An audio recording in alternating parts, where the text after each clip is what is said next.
Oh, He's power also farm. been heavily focused on Nidalee. He's got a which gets turbocharger. a ban here, so we finally get to see Rush on something else. See what he decides to go for. Lee Sin has been a favorite of his, obviously. Graves is banned out as well. He may actually go back to that Lee Sin. Maybe we'll see something else. What is the last ban? Could be a Lulu. Lulu's been left up quite a bit lately, and it would keep it out of the hands of Cloud9. I don't see them run too many comps just around Sneaky, being the carry ADC. Interesting, yeah. So many things are left up here. With Corky and Graves are... Okay, so there's a lot of power picks banned, but Poppy, Lulu's up, Gangplank's up. Wow. There are just so many. Yeah, it's really hard boom. to target ban nowadays with so many powerful champions. I actually kind of like it that teams get to pick and choose and decide which of the strong champions they want to trade early on.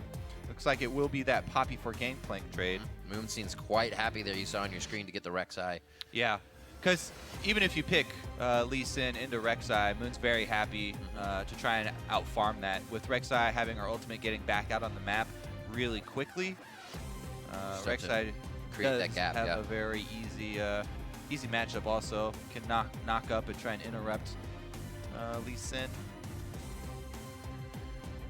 Some time being taken by Cloud9. They're going to wait Oh, until baby. about 20 seconds in. The Nunu. Oh, baby. This is 6.2 Nunu. Kobe, He's got I'm gonna the need reduced cooldown on his Nunu, snowball did you know? spam. Did you know Nunu is the most annoying jungle champion in the game? Will consume all of your buffs. I'm very excited to see Rush's Nunu because Rush has actually put in a significant amount of time in on Nunu. Everyone always talks about his aggressive, dueling champions. Rush loves Nidalee, he loves Lee Sin, he loves to fight the other jungler, but he has actually put in a lot of time on Nunu as well, and it is also a champion that he can try and focus on counter jungling and try and focus on a CS lead. Currently, in the new patch, they have reduced the cooldown on the Ice Blast, so he can spam that out at later ranks and try and keep the slows down on the enemy carry. Plus, he's going to have that Blood Boil. They put it on. It's going to be the Janna lock-in. That goes to Quan. So they're trying to keep the Nunu at bay on this. Yeah, interesting how they're actually preemptively selecting Janna. They also, it's even though pop Absolute. Yeah, even though Poppy, or even though, no, Alistar is actually down, just kidding. But the Lucian Janna lane is fairly potent. Let's see. Stops a lot of what Nunu wants, at least Janna that is. Also, they haven't given away their solo laner here, so Gangplank's still flexible. Yeah. I mean, GBM could very well play it. It's definitely rare that you see a team get Gangplank, but GBM's Gangplank is extremely scary. Impact as well, he can play pretty much any champion, and he's definitely a role player. Like, if you need a Lulu top, Impact is your man. If you need a Fiora top, he's also still your man. If you need a Malphite, he's played that too. He will play whatever role you need him to fill. Very versatile. And he usually can make plays on each champion too. It's not like one kind of sits back and he'll be defensive. He always is on the front of the line trying to get the team engaged. Hi, what does he lock in? We've seen that Morgana go mid. We've seen Morgana top recently as well in different regions. Yeah, where does it go? This is a lot of buffs for Sneaky. This is a very Sneaky-centric comp here with the Blood Boil and Black Shield, as well as the possibility of shields from Orianna, although Jensen has been very aggressive with his ball placement and will probably be using his ball placement as setup for his shockwaves. There are a lot of utility spells here that C9 can use to protect Sneaky on the Kalista and try and roll the game through neutral objective control with Kalista. Yeah, and even in this composition, they choose to go with the Orianna Ball Shield. The Lulu has been left up, but all the way through picks and bans, they choose not to take it. And the Zillion for GBM once again. All right, so we don't see GBM's Gangplank. Instead, the Zillion, which he brought to the North American LCS with an explosive win for the team. Yeah. Looks like it's going to be hard for Actually, I kind of like this from C9 because, Kalista is probably going to go with the Hurricane. She'll get a lot of spheres and multiple people. They're not necessarily focusing down a single target. Cloud9 have a lot of damage they can spread around and actually go straight through the front line of NRG, kind of reducing the effectiveness a little bit of Zillion's ult. But man, there's a lot of zone control here from NRG. Not only do they have Gangplank barrels to set up, which you have to avoid late game or else you get half of your life taken away from one shot, but also the bombs here. So exploding barrels, exploding bombs. Lots of explosions. NRG definitely are bringing a lot of explosives to this game. Hashtag Michael Bay game. Let's go. Let us know who you think is going to walk away with the win by tweeting at LOL Esports with the hashtag C9win or hashtag NRGwin. We'll tally your votes up. We'll report back in just a few minutes. You hold tight, and we'll get those out there and see how you're participating on the social medias. Getting into this one, second match of the day, we had a pretty big barn burner for game number 1. We'll see if we can get the same one ignited for number 2. It's going to be Cloud9 taking on NRG. And ladies and gentlemen, we are on the Rift. Just reuse that same burn down barn, It's going to reignite. Just build it, burn it down again. But yeah, I like that. Let's coin this comp, the Michael Bay comp here from NRG. It's a whole lot of bing, bang, and boom. All right. C9 actually coming out very heavy on the top side. Maybe we will see one of those delayed invades on the top side, trying to push in for wards, because nobody's down bottom to get defensive vision. They might try and look for that same pick. They've actually done this with Morgana. You know, you get the binding early. I don't think they've got vision of impact.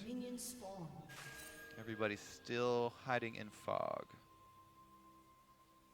GBM and his Dark Seal starts. Here's another one. Yeah. Added on the Blanc.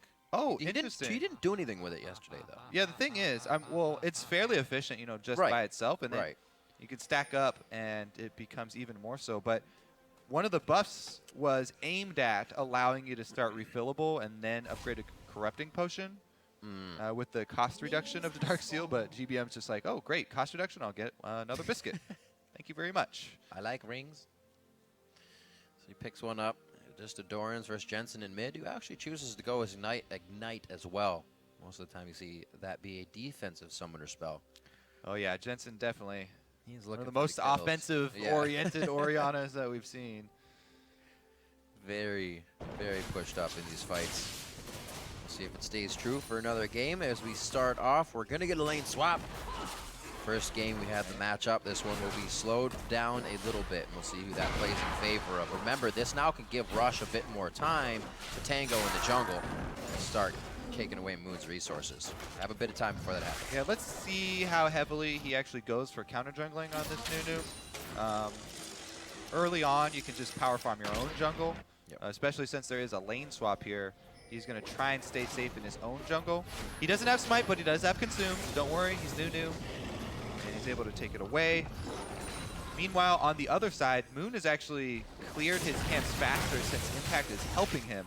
You know, whereas Balls is actually trying to soak lane experience and has done so successfully, getting himself to level 2 already. Impact helping Moon clear his jungle, sharing experience, means that they were clearing on a little bit quicker of a pace, but there's a tiny, tiny, tiny team experience advantage. Maybe a couple minions here for Cloud9 so far. Looks like we see Balls now joining in with Rush so they can get around that jungle, and they will now have the 3-3 that they need to take down these turrets if they want. You see Moon will be going for his red buff first, and then gather up. Yep, both junglers going to finish up their jungles, and both top laners trying to head to the turrets. NRG were a tiny step ahead of Cloud9 on taking down the turret, but we'll see if that actually matters as far as the recall timings. That leaves mid lane to their own devices, so Jensen going to go offensive. Slow trying to get the double on, but he cannot. Yeah, his goal is to try and deny these minions at the turret now. Aggressively use your ball. All right, let me check down the bottom. Farming at the turret is an art with a champion like Zillion. GBM already starts to be falling behind a few. So turret for turret as they trade top to bottom, 200 gold lead. And Rush now starts to get inside Moon's jungle. It's not going to find too much on this side, but we'll get the vision he may be looking for. Yeah, both top laners also sticking around after turret goes down, grabbing that solo lane experience. Deep wards for both of them in the long lanes. So You do have to be a little bit cautious if you try and re-swap and watch out for the teleports. But both teams are actually mirroring their re-swaps. Lots of pings.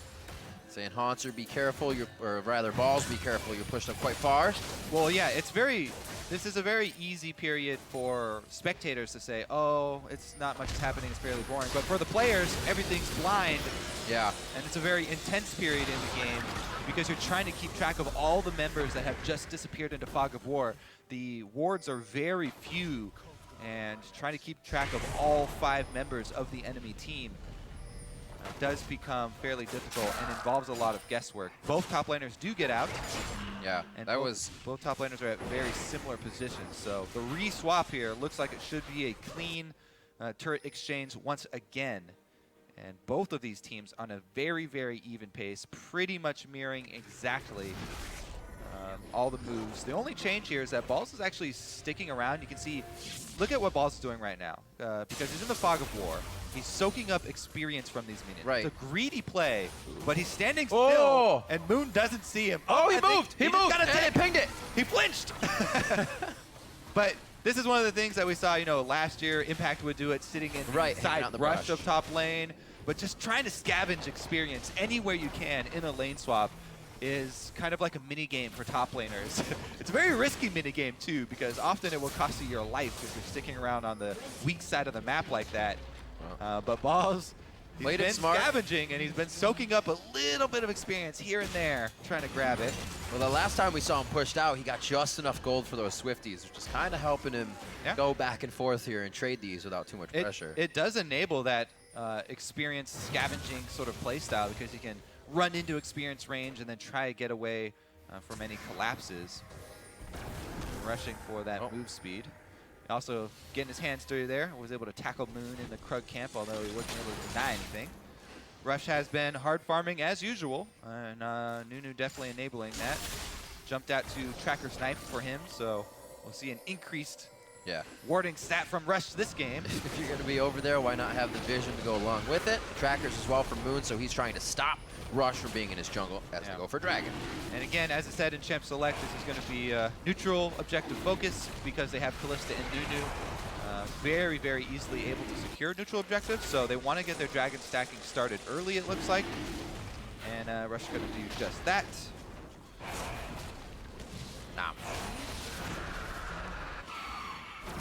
One Dragon up. Moon's going to hear that, knows he has a bit of time to take down this Scuttle, but he finds a ward. He's kind of ADDing out on this Scuttle Crab. Doesn't know what he wants. The Scuttle Crabs can freak out at random times, especially if you're playing Syndra. Oh, I was playing Syndra last night. If you drop Balls and you auto-attack it at the same time, it's taking damage from 2 different directions. Like, I don't know where to go. And it actually loses its mind. The Scuttle Crab goes nuts. It just went back into the water, and I couldn't find it. All right, no Syndra this game, though. Not important. Ooh, Storm Raider Surge on GBM. I believe he took He did it on Victor. Yeah, he did it last time as well, I believe. Because if you get the double bomb off, that's usually enough to trigger it, and you don't have to use your speed up on yourself. You can use it either as a slow to catch someone or enable a teammate to position aggressively with you after you proc your surge. Plus, great against Nunu. Any kind of slow reductions against a Nunu team, always good. He might be finding his target, though. Black Shield Nunu is going to be able to waltz right in. Conquan's going to have to wait for that to wear off, or they can get some bombs on it to take it off. And then Monsoon out. A lot of things can happen in these fights. Yeah, I'm really looking forward to the first team fight, just because they've mirrored the lane swaps so effectively that the gold is... Uh-oh, no flash on Jensen. Flash, double bomb, there's the lockup, but the spell shield comes in a little late. That's still going to save him. He gets his command, shockwave off, and it looks like he should be all right. Balls should be able to walk out of this one. Yeah. Moon will be coming back up. He has just about half HP, so a disengage. We saw this from NRG last time, too. They never die, and they keep the pressure with this Zillion. Yeah, and they get blue buff on GBM. Now he can zone at the turret, just barely misses that double bomb. Whoa, turret. Yep. Taking a few shots. No, oh! Ooh. Very, very close. Pushing themselves a little too hard, and Cloud9 does not want to give up that turret. Yeah, I think people are getting a little bit more used to playing against Zillion. We did see Cloud9 there focusing heavily on Moon, And this early in the game, the Zillion ult completely turns team fights. It basically gives you another member. But Cloud9 do pull off. They don't overcommit to that kill on Moon. And Balls was able to live as well. Everybody staying safe and actually going to be able to pick up the Rift Herald afterwards. Go to Balls for the side lane here. See if he's able to create much with that. Because I don't think they'll be able to, pressure the turret much. He's actually used it for the recall rather than trying to pressure mid. Gonna get pressure in the bot lane. Impact throws down the ultimate. Calls for a little help from the ship. But with that, the teleports are down. He's gonna obviously have a better push versus Impact, so Impact's just gonna have to walk around and wait, watch those get pushed in. Rush pinging for assistance here. Gets some deep wards down, but he's all by himself. Again, look at this decision making though. He's like, you know what? Before, I would have continued with my invade. I would have gone to steal away this camp. But today, I have no teammates to back me up. Ah, just kidding. I'm going to do it. He's seen everybody mid, though, so he's like, okay, I can get this Gromp. And Gromp Smite is one of the most important for Nunu, since he's going to be stacking health, and he does get extra health from consuming. The other neat thing about Nunu, the jungle buff that extends buff durations is quite effective on him because he gets... Nope. Don't want to walk into that. Focuses so heavily on counter jungling, you can keep up even the smaller buffs get extended from your smite. Oh yeah, wouldn't think of that too much. Like Krug buff, Krug buff, a little more turret damage. The hand smite, yeah. That one gets extended. Gromp buff, the poison gets extended. Quite effective when you're trying to just run into a fight, especially when everybody's attacking. You get to trade a bit back. We'll see him a little bit more in the jungle, most likely, after Rush's play if Cloud9 come through this clean. Opens up a lot of the jungle pool for the champions getting banned out right now. Coming up on 11:30. NRG trying to put a little bit more pressure down in this mid lane. Some forward wards getting placed just below them, and they took the path. Okay. Was not the correct one. That's going to be Moon getting the ult once again from GBM. Little deja vu in mid. He comes back the same amount of HP and the same saving play. And Jensen now out of mana, so unless they get a kill for his Athene's passive, gonna be a little bit more difficult to wave clear. They're sticking around though. A little bit different. I don't know if they fully want this fight. They're trying to protect the turret, but they may have bitten off a little more than they can chew here with Altec wanting this chase. The bomb is on. Culling is out. That'll be the last he hears about the fight. Ball is the bodyguard. Blocks that culling for his teammate. That big amount of pressure mid, though, is going to be this mid turret. Yeah. They finally say, let's give it up. Both of them back. Oh, just kidding. Here comes Poppy. Back to the base. He gets the Lucian. That's what they wanted. Well, they got one of them. I don't know if that was enough. Well, these guys aren't turret takers. Wow, Balls. What an ult there. He got the target he needed.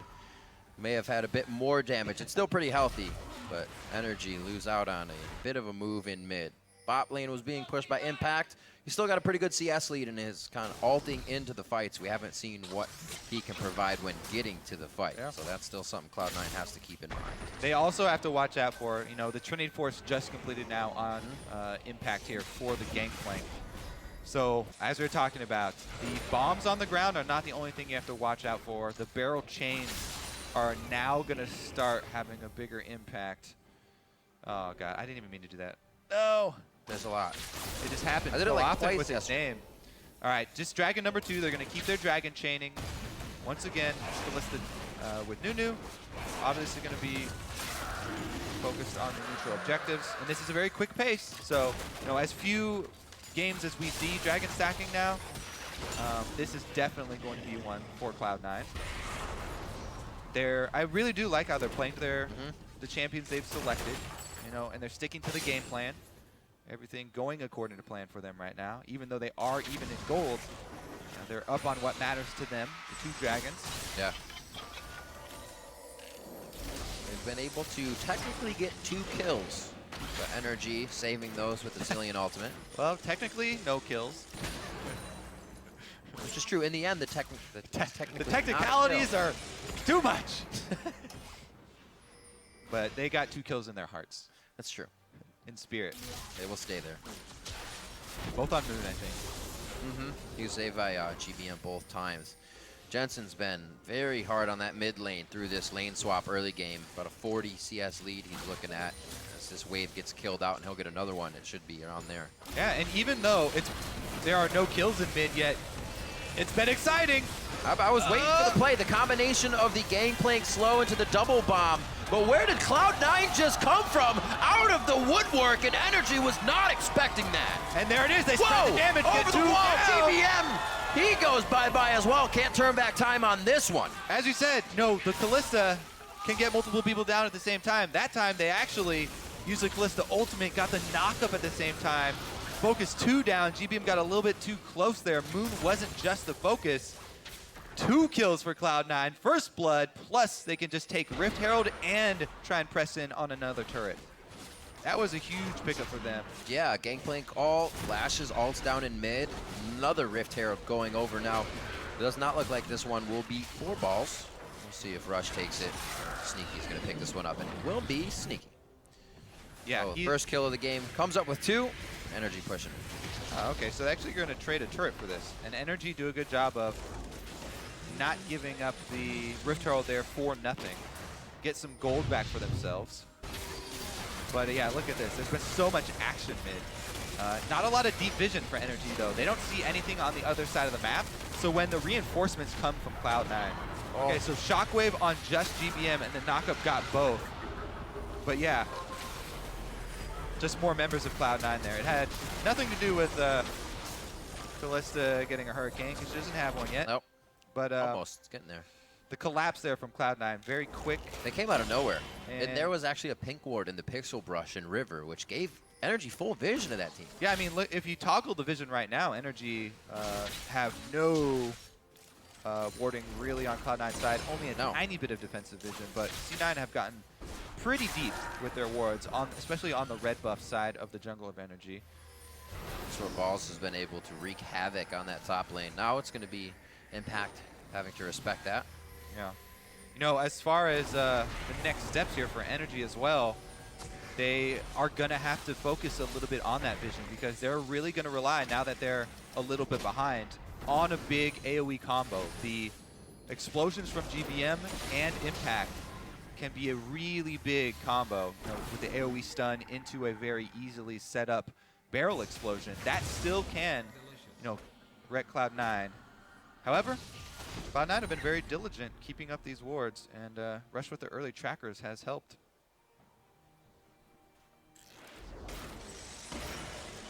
Sneaky using Rift Herald to push down in the bot side. It looks like he will be met up by Altec. What's the choice now for Cloud9? This is where we're looking. Actually, his Rift Herald wore off, but they still have a pretty good wave. Called out.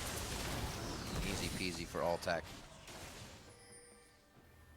Yeah, NRG trying to hold on right now, but holding on is just going to mean they're going to get closer and closer to Dragon 5. Cloud9 move up their vision line. They're setting up for that next Dragon way before they even need to. They just want to know that next time it'll be so easy to keep up their deep vision here because they already have these scouting wards. And NRG, all they can really do is trying to huddle on turrets, continue to blow their ultimates just for wave clear. Eventually, they're going to have to make their move to try and stop this Cloud9 juggernaut. Yeah, so much control they have right now. It's about strangling out the game and making it work. 82 in their favor. Yeah. They start to take resources from NRG. We want to continue to highlight individual players as well. Jensen was definitely one to watch after yesterday on the Orianna, and he is crushing it today against GBM, who was another mid laner we were looking at. Huge CS lead that he's been able to earn for himself, plus avoiding all the ganks mid. Talked about no kills earlier, you know, maybe what, 15 minutes or so in mid lane, but there was a lot of excitement there. There was a lot of flashes away here from Jensen, and he was able to survive each time, even with a decent amount of focus there, while keeping his CS up. Still playing aggressive with that Ignite too. Usually a reason that you would get focused in mid lane to get popped out, and that's probably what Moon and GBM thought they could do with Impact's ultimate. But he has had too good of a lane and already too strong with some levels in that command protect. More wards being pushed forward, you can see by High. Trying to play a bit of the dark binding fog of war game. even if it's just for a bit of damage, not even the engage. Yeah, definitely. Trying to make use of the vision. NRG actually did a decent job in the last couple of minutes fighting back on their blue side jungle. Laid down some pink wards, but they're not going to contest this dragon. They've opted to just give up number 3 here, and they're making a move on top side. Yep. Maybe if they can get a kill and a turret top side in exchange for this dragon, they can snowball with the extra gold that they'll get from those objectives and try and win that big team fight that they're looking for with the AoE combo into the Gangplank Would barrel. have to be a very fast take. You have 15 seconds for home guards to come out. That means this will be protected. You already have Balls and Jensen there. It looks like that is enough. Yeah. Jensen went back in time to make sure this was saved along with Balls.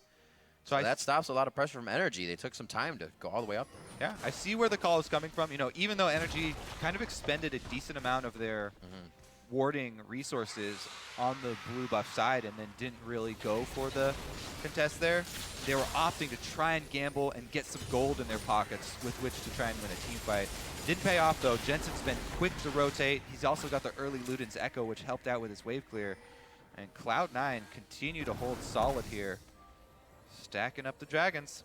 Look at that. Full vision on the team, trying to make sure the ball is as far as it can go.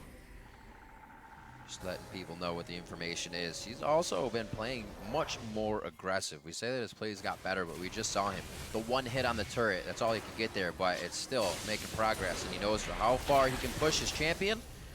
Looks for a quick dissonance and move onto Altec. Yeah, gets it on the outside. That's definitely not kill potential. Big chunk, though. That's big chunk, rather. And it looks like the turret is really what they had their eyes on, and that's the prize they'll get. And that big chunk. Maybe not. Oh, it earns them a teleport at least. No turret, though. Consolation prize. Right, so that's it. Still a big cooldown. Jensen's able to trade his ultimate there for the teleport of GBM. Reducing NRG's options. I mean, Cloud9, they're happy to play the slow game. They don't want to risk anything by going for any sort of crazy tower dive into a Zillion comp. That is how you throw this. There's a flash from Conquan.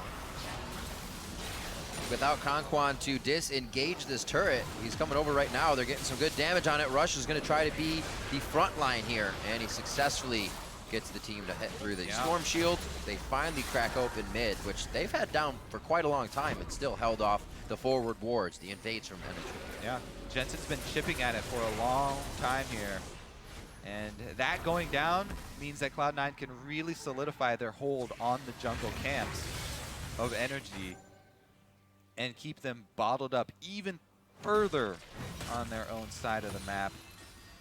Dragon number 4 approaches very quickly here. 25:35 is when that will spawn, so we still have 3 minutes for teams to push these waves up, try to extract some of the bigger ultimates to make this fight easier. I'm sure Impact and the rest of the team would have a field day grouping up Cloud9 at this fight if they can get the right positioning. Right now, Jensen actually has a 2,000 gold lead over GBM on his Orianna with the kill and CS lead that he has earned for himself. He's looking like he might even be able to get that 100 CS advantage over GBM. Oh man, Conquan just gets caught. He just flashed. We saw that play happen previously. He's going to be coming back up. Well, you can add another kill to the team. Yep. Who are they going to give it to? Jensen? He's making the run. He's saying, chase me, come this way, don't add pressure. But now they have a lot of room to work with, get some more wards down. Conquan still has more than halfway to go on that flash, so he becomes a target as well when he comes back up. Not ground NRG can afford to lose here. They have been stopped at the second tier turret, which means the gold has pretty much stopped for them as well. It's just in the CS that the entire team begins to share. You see Altec trying to get that solo in the mid lane. Early move over to Baron here from C9. They don't have to risk anything, so if it gets a little dicey, if they see the teleport, I expect them to call back off of it. Oh, hi. Bates call. It looks like they're going to throw it right into the flash of Moon. Very nicely done. Gets the binding as well.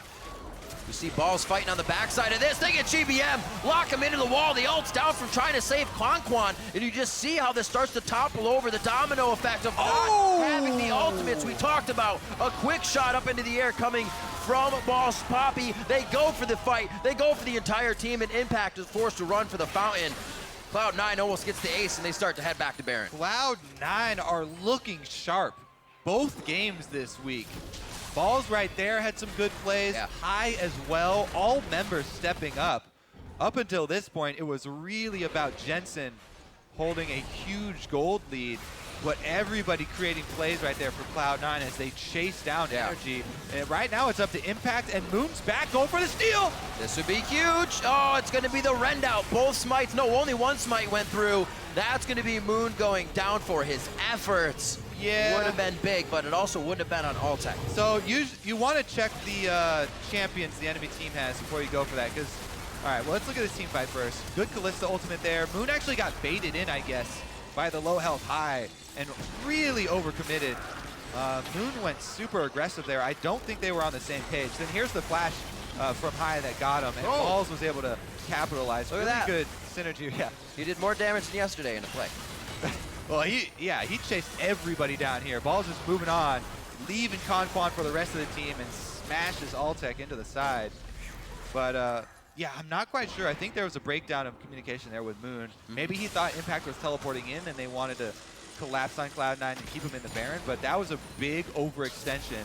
NRG were already bleeding kills and bleeding money, and now it kind of broke wide open for them because Cloud9 with the Baron buff, they may not even have to go to Dragon number 5. They'll pick up number 4 on cooldown here just in case, but they can get a lot of turrets off of this Baron as well. Huge lead for these guys, and all members are really firing this game. NRG went 19-0 in their shutout versus TSM. They had Zillion.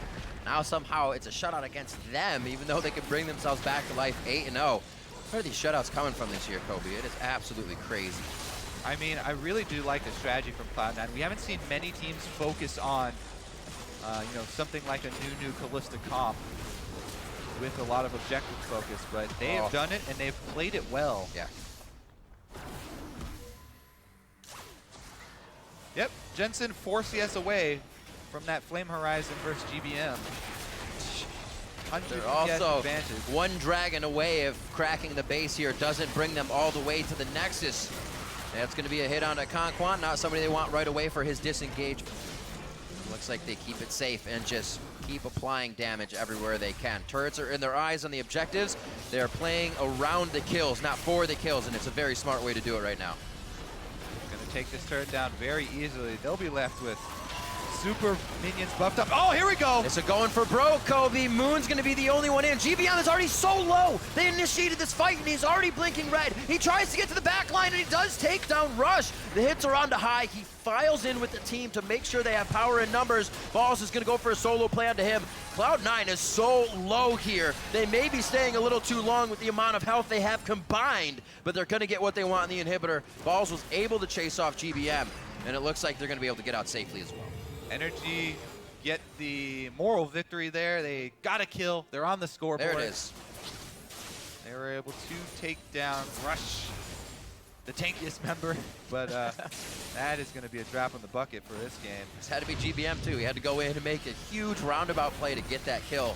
You just see how hard it is for NRG to get in on this comp. Yeah, man, Jensen, like you're talking about, just with one combo there on TP against so low. Sound effects. Well, there's your explosions. GBM sneaks around the outside and snipes him with the double bomb. AoE right there. Oh. Ball's getting it done here versus Impact. There is nowhere for Impact fight to go. This is going to be a long run for him. That was pretty. Oh, he pushed him out. It's a short run. Hop, skip, and a dash. Balls is a sprinter. Able to catch him there. Very aerodynamic in its size. 10-1. A fierce push now with a empowered minion from the banner of command. And it almost looked like Cloud9 didn't even see this turret. They're like, let's go buy it. Fight first. Ask questions later. But they take down the turret. They do it methodically. They keep the plan in order. Get the calling out, which means it's going to be even easier to walk up to the turret. Now the double bomb misses. And Rush goes in hard just to separate the fight. Really not even looking for too much. He is just disorganizing NRG's comp. Yep, 3 inhibitors down here for Cloud9. They should be able to close the loop. Few more attacks. Sneaky focused on the top. Look at this. They're doubling the Nexus turrets. Now putting focus onto one. Moon again going for broke. This is the last time they put the cards in. Jensen very low mana. He can't really provide. High is low. He's forced to walk out with a sliver of health now. Impact is the focus, and there's a lot of micro in and out between NRG's members, but they're still falling to the last hits. The triple for Sneaky. The pentakill is running around. Oh, that's going to be the spooky ghost. Oh, it gets so confused. It's I can't go through this wall. I think I can. And that's not going to be the pentakill for Sneaky. He gets the quadra. Their eyes are on the Nexus, and that's really what they want. Coming up, another sub 30-minute game on the day. Cloud9 take down NRG. Big victory there for Cloud9. Extremely convincing win over NRG. One of the second place teams. And Cloud9 finally get a consistent 2-0 week. Look good in both games this weekend. It's 3 in a row for them now. Impulse was able to win on the back of last week and the start of this week, so still looking to get a streak of games in for themselves, but well played all around and great early game by Cloud9. Rush continued to stay in the jungle, make things happen for the team, and drop Moon's resources. Overall, Jensen's playing so much better for the team as well. Ball's showing up in the top lane this game. I think I'm just going to go through everybody's name. I think you figured that out by now. I really do, yeah. I really do want to come back to Rush because at the beginning of the season, he was like, yeah, I'm going to diversify my champion pool. I'm going to play all these different styles. You know, I'm going to bring more than just the Lee Sin and Nidalee that everyone knows me for, this aggressive style of always looking for kills and looking to smash my opponents. This was it. Rush was laser focused on neutral objectives. He played the new